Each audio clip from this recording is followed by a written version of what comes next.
Olá, Zi. Estamos aqui, eu e o George, as plantas, olha bonitinho, esperando a chuva. E chegamos no dia 16 e hoje eu vou falar sobre os 8 degraus do yoga, né? Ontem eu falei que era yoga, hoje a gente vai falar sobre os 8 degraus do yoga. Pô, Geisa, mas toda hora vira e mexe, você fala dos 8 degraus do yoga. Sim! Eu vou falar mais um pouquinho. Por quê? Porque é importante divulgar e trazer para as pessoas a consciência de que yoga, né, yoga, é mais do que postura, é mais do que postura física, né? Tem hora que eu vou falar yoga, tem hora que eu vou falar yoga, mas o correto é yoga. Mas quando a gente traz aqui para o português, né, acaba ficando yoga e as duas formas estão corretas. Mas vamos lá. Quais são os 8 degraus do yoga? Opa, George nos deixou. Começa com yamas. Yamas são algumas observações éticas que a gente tem que ter da gente com a gente mesmo. Então, algumas práticas, né, eu diria aqui até de reforma íntima. Os niyamas são algumas obrigações que a gente tem que ter. Esses dois primeiros, né, yamas e niyamas, não são só para quem pratica yoga. Na verdade, se todo mundo praticasse yamas e niyamas, né, a gente viveria aí bem melhor. Mas depois, amanhã eu explico um pouquinho sobre eles. O terceiro degrau são os asanas, que são as posturas, né, geralmente aí tudo que a gente pratica na aula. E o quarto degrau é o pranayama, que também a gente tem nas aulas. A partir do quarto degrau, a gente começa a deixar as coisas um pouquinho mais sutis, né?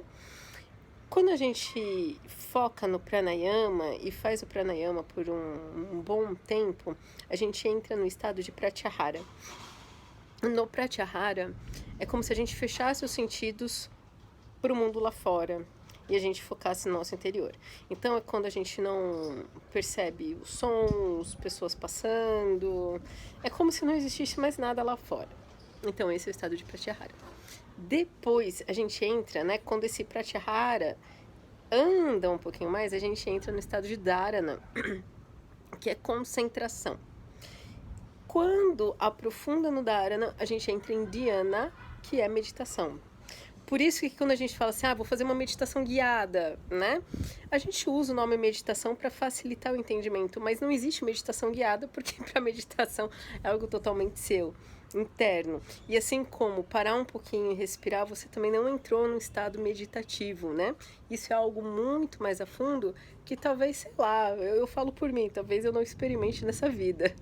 Ou se experimente, sejam assim raras oportunidades. Não é tão simples virar a fichinha, né, a chavinha e entrar no estado de meditação. Requer treino, requer prática e dedicação e paciência, né? Paciência com você e com a sua prática, com o seu sadhana. Sadhana é prática espiritual, olha que bonito. Quando a meditação vai para um outro patamar, aí você entra em samadhi, que é a grande união cósmica com tudo e todos, né? Quando você tem aí uma realização divina mesmo, você se conecta com o divino, com o cosmos, ou seja lá o nome que você quer dar.